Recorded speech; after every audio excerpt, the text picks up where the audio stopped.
कौन थी नीलिमा और कैसे बनी चुड़ैल? उसे क्या चाहिए? क्यों गांव के लोगों को परेशान कर रही थी वो? उसके साथ किसने गलत किया था? क्या था उसका सच्चाई? हेलो, नमस्ते। उम्मीद करती हूँ आप लोग अच्छे ही होंगे माता रानी की कृपा से।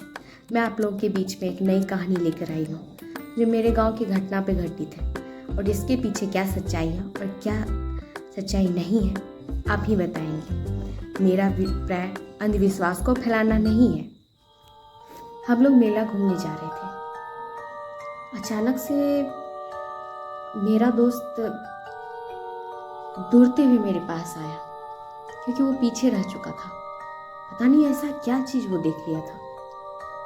हम लोग थोड़े शॉक थे उसके इस तरह के बिहेव से, और दौड़ते हुए आके हम लोग के पास बोलता है, भाई भाई आज आज मेरी जान बची। वहाँ पे उस पुल के नीचे चुड़ैल रहती है। चुड़ैल है वहाँ पे भाई, किसी को नहीं छोड़ेगी वो बड़े बड़े आँख उसके, लाल लाल आँख थे उसके, लंबे लंबे पैर, उल्टे, एकदम विकराल रूप, एकदम काले काले बाल, एकदम वो चुड़ैल थी भाई। मेरी जान बची भगवान जी की कृपा से। हाँ। अरे भाई, पहले तुम शांत हो जाओ। क्या हुआ? तुमने क्या देखा? अरे भाई, मैंने देखा नहीं, मैंने चुड़ैल को देखा। वो चुड़ैल थी भाई। तुम कुछ ज़्यादा ही आजकल सीरियल टीवी देखने लगे हो, इसलिए आजकल तुम्हें चुड़ैल नज़र आने लगी है हर जगह।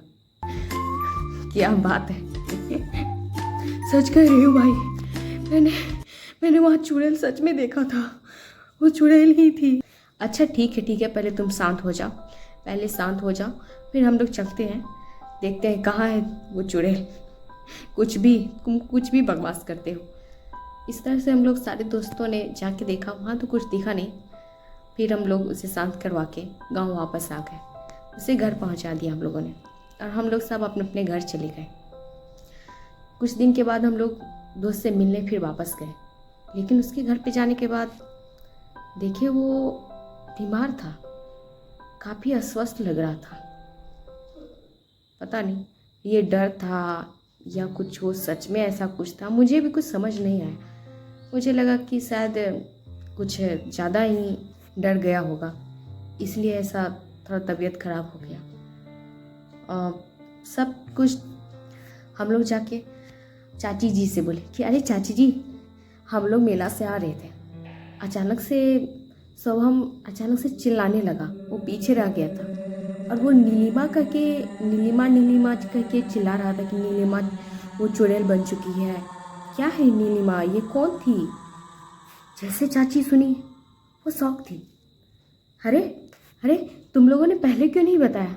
मैं सोच रही थी कि आखिर मेरे बच्चे को क्या हुआ है, आखिर वो इतना बीमार क्यों रहने लगा है, लेकिन तुम लोगों ने मुझे कुछ नहीं बताया। अरे चाची शांत हो जाइए, मुझे खुद नहीं समझ में आ रहा था। मुझे लगा कि कुछ ज़्यादा ही सीरियल टीवी आजकल देखने लगा, इसलिए मैं इस बात पर ध्यान नहीं दिया। अच्छा, तुम लोग को पता भी है ये 2-3 दिन से इतना बीमार है कि इसकी इतनी हालत ख़राब हो चुकी है, तुम लोग सोच भी नहीं सकते। फिर हम लोगों ने और चाची जी ने बोला कि मैं अब ओझा को लेकर आऊँगी और दिखाऊंगी अपने बच्चे को, मेरा बच्चा जल्दी ठीक हो जाएगा। दूसरे दिन ओझा पंडित को लाया गया। ओझा पंडित पूजा पाठ सारी कार्य क्रिया प्रारंभ किए। जैसे पूजा आरंभ किए वैसे वो बोलने लगा, मैं किसी को नहीं छोड़ूंगी, मेरे साथ जिसने गलत किया है, मैं सबको मार दूंगी। तो पंडित ने बोला, चले जाओ तुम बच्ची का शरीर छोड़ के, तुम क्यों इस बच्चे को परेशान कर रहे हो? क्यों कर रही हो इस बच्ची को परेशान? तुम्हें क्या मिलेगा? मुझे इंसाफ चाहिए, मैं ऐसे नहीं जाऊंगी। कैसा इंसाफ? तुम्हें कैसा इंसाफ चाहिए? क्यों तुम बच्चे के पीछे पड़े हुए हो? अरे बच्चे को छोड़ दो। इस पे क्या हुआ था तुम्हारे साथ? जब पंडित ने पूछा क्या हुआ तुम्हारे साथ, तो वो बोलने लगी और रोने लगी कि मेरे अपने ने ही मेरे साथ गलत किया, मुझे मार दिया। मेरे पेट में मेरा औलाद पल रहा था, एक जान पल रही थी मेरे, लेकिन उस रहमानों ने उस पर भी तरस नहीं किया, उसने उसे भी मार दिया। रोते रोते गिड़गिड़ाते कुछ ऐसे बोली। पंडित बोले ठीक है, तुम बताओ तुमको क्या चाहिए, हम लोग को जितना जो हो सकेगा हम लोग करेंगे। मेरे साथ उन लोगों ने बहुत गलत किया।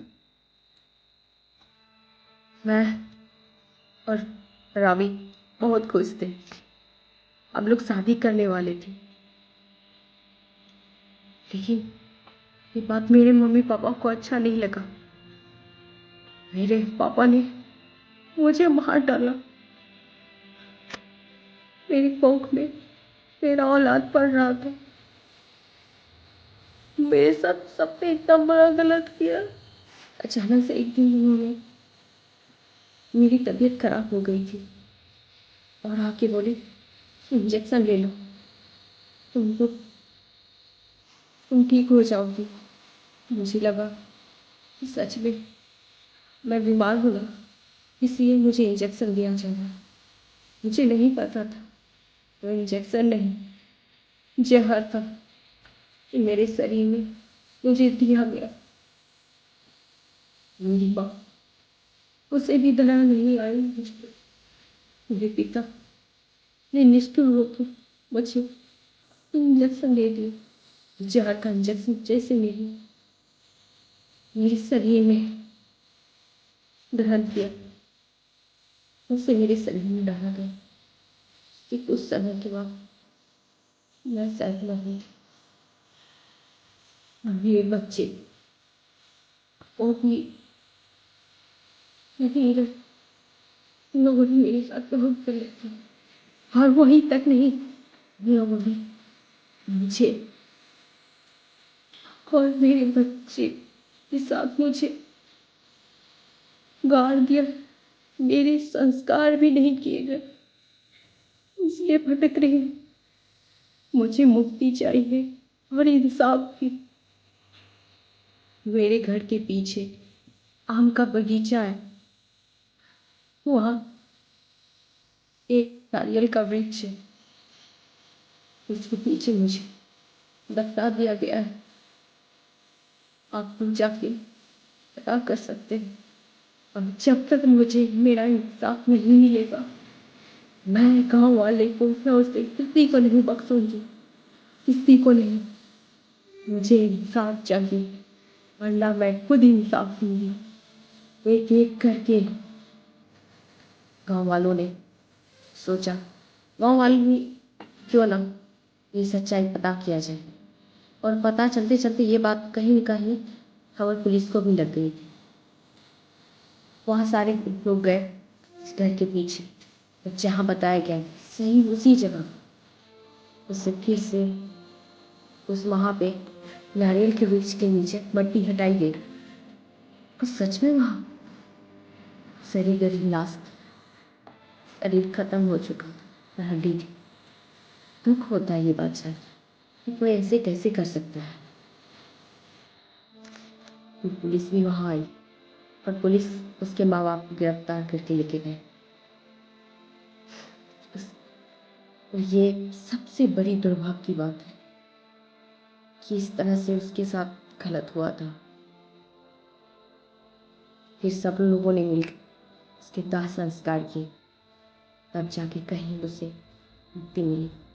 और ये कहानी मेरी फुआ ने मुझे बताई थी, जो आप लोगों के बीच में मैं लाई हूँ। अब इसमें क्या सच्चाई है और क्या सच्चाई नहीं है, ये आप लोग मुझे बताएंगे।